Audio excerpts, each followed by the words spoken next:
ஆதியாகமம் 39. பார்வோனின் பிரதானியும் தலையாரிகளுக்கு அதிபதியுமாக இருந்தவன் யார்? போத்திபார். யோசேப்பு அழகான ரூபமும் டேஷ் உள்ளவனாயிருந்தான். சௌந்தரிய முகமும் உள்ளவனாயிருந்தான்.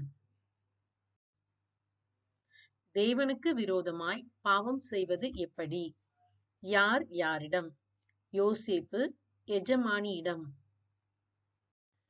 யோசேப்பு எஜமானியின் கையில் எதை விட்டு ஓடி போனான்? தன் வஸ்திரத்தை. போத்திபாரின் வீட்டு விசாரணைக்காரனாயிருந்தவன் யார்? யோசேப்பு. கர்த்தர் யாரை நிமித்தம் போத்திபார் வீட்டை ஆசீர்வதித்தார்? யோசேப்பின் நிமித்தம்.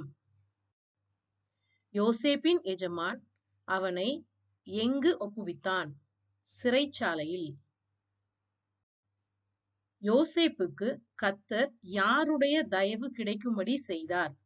சிறைச்சாலை தலைவனுடைய தயவு. எஜமானி எதுவரைக்கும் யோசேப்பின் வஸ்திரத்தை தன்னிடத்தில் வைத்திருந்தாள்? எஜமான் வீட்டுக்கு வரும் வரைக்கும்.